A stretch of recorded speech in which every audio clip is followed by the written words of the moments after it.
بسم اللہ الرحمن الرحیم۔ ہم سب ہنسی خوشی زندگی گزار رہے تھے کہ اچانک ہماری خوشیوں کو کسی کی نظر لگ گئی۔ میرے والد کا نام بشیر احمد تھا۔ وہ بہت سنجیدہ مزاج انسان تھے، ہمیشہ شلوار قمیض پہنا کرتے، ان کے چہرے پر داڑھی تھی۔ میری امی کا نام شیلا تھا، نشیلی آنکھیں اور لمبے لمبے بال تھے۔ کہتے ہیں اللہ تعالیٰ اپنے ہر بندے کی آزمائش لیتا ہے، اس کے کچھ بندے اس کی آزمائش پر پورا اتر جاتے ہیں اور کچھ کمزور پڑ جاتے ہیں۔ میری زندگی میں بھی ایک ایسا واقعہ پیش آیا جس کی وجہ سے میری اور میرے بھائی کی پوری زندگی بدل گئی۔ میرے بھائی کا نام اقبال اور میرا نام ثنا ہے۔ میرے ابو کا پیشہ رکشہ چلانا تھا۔ ابو کی آمدنی اتنی نہ تھی کہ وہ امی کی خواہشات پوری کر سکتے۔ روز گھر میں لڑائی جھگڑا ہوتا تھا۔ امی پورا دن گھر سے باہر رہتی تھی۔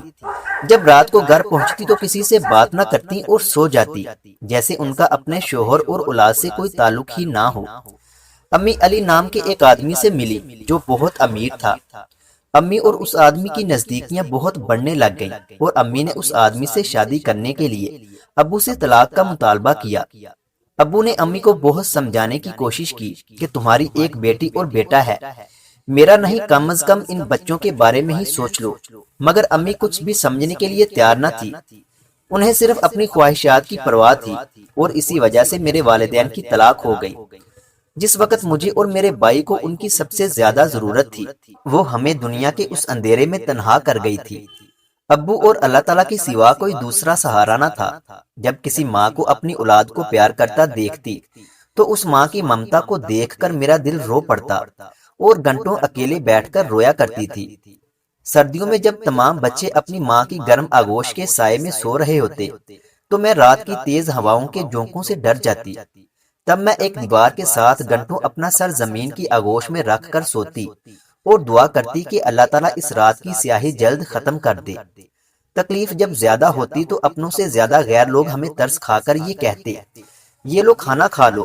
کچھ لوگ ترس کھا کر اپنے بچوں کے پہنے ہوئے کپڑے مجھے اور میرے بھائی کو دیتے۔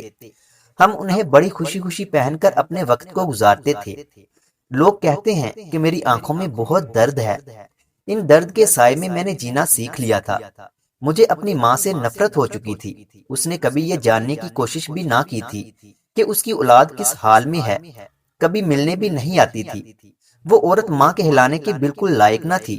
اپنی ماں سے دھوکہ کھانے کے بعد اب مجھے کسی رشتے پر اعتبار نہ رہا تھا۔ میرے ابو نے ہمیں پال پوس کر بڑا کیا اور ہمارے لیے محنت کرتے تھے تاکہ 2 وقت کی روٹی میسر ہو سکے۔ میں اور میرے بھائی پریشانیوں کے باعث تعلیم حاصل نہ کر سکے۔ وقت تیزی سے گزرتا گیا اور دیکھتے ہی دیکھتے زندگی کے 10 سال گزر گئے۔ وقت کے ساتھ زندگی بہت بدل چکی تھی۔ اب میرے ابو بھی دوسری شادی کر چکے تھے۔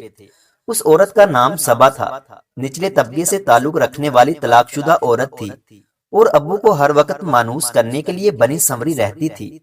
سوتیلی ماں کے آنے کے بعد اب ابو بھی کافی بدل چکے تھے۔ اس عورت نے بیوی ہونے کے تمام فرائض ادا کیے، لیکن وہ ہمیں اپنی اولاد کی طرح نہیں اپنا پائی۔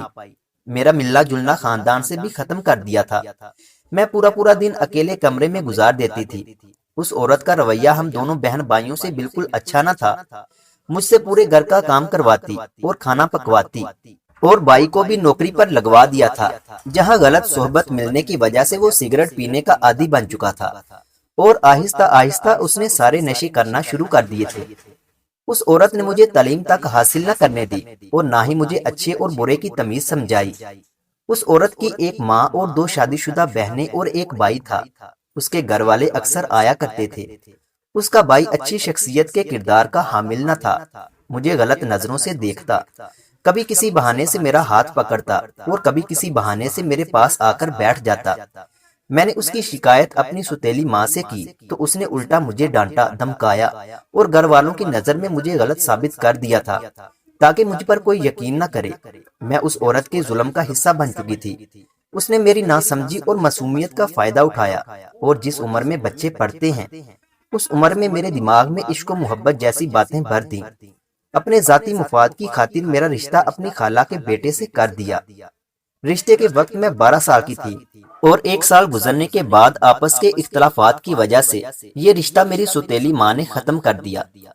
سوتیلی ماں مجھ سے کسی نہ کسی طریقے سے جان چھڑانا چاہتی تھی اور پھر میرا رشتہ روحان نامی 26 سالہ لڑکے سے کر دیا۔ لڑکے کا رنگ گندمی تھا اور غریب طبقے سے تعلق رکھتا تھا اور رکشہ چلاتا تھا۔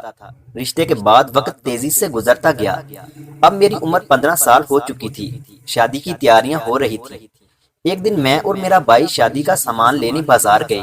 وہاں سے واپسی پر ایک عورت روڈ پر بھیک مانگ رہی تھی۔ اس کی صدا کان میں آئی تو ہم دونوں نے پلٹ کر دیکھا۔ وہ کوئی اور نہیں ہماری ماں تھی۔ وہ ہمیں پہچان نہ سکی، لیکن ہم نے انہیں بتایا کہ ہم انہی کی اولاد ہیں۔ جب ہم نے پوچھا کہ آپ کی یہ حالت کس نے کی، تو انہوں نے بتایا کہ جس آدمی کے لیے میں نے اپنے انمول رشتے ٹھکرا دیے، آج اسی آدمی نے مجھے چھوڑ دیا۔ کیونکہ اللہ تعالیٰ نے مجھے اولاد جیسی نعمت سے محروم کر دیا تھا، میں اس کو اولاد نہ دے سکی۔ امی نے ہم دونوں سے بہت معافی مانگی اور ہم انہیں معاف کر کے گھر آ گئے۔ وہ بھی میری شادی میں شریک ہوئیں۔ اللہ تعالیٰ نے میرے صبر کے صلے میں بہت اچھے شوہر سے نوازا۔ وہ میرا بہت خیال رکھتے تھے۔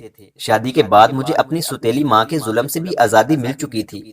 میرے کہنے پر میرے شوہر نے میری ماں کو بھی اپنے گھر میں جگہ دے دی۔ میں نے انہیں کبھی بھی اس بات کا احساس تک نہ ہونے دیا کہ وہ ہمیں ماں کا پیار نہ دے سکی، اور ان کی بہت خدمت کی۔ میں اللہ تعالیٰ کا بہت شکر ادا کرتی ہوں کہ مجھے اپنی نئی زندگی میں سکون، محبت اور وہ سب کچھ حاصل ہے جس کی مجھے چاہت تھی۔ مزید اس طرح کی ویڈیوز دیکھنے کے لیے ہمارے یوٹیوب چینل علمی روم کو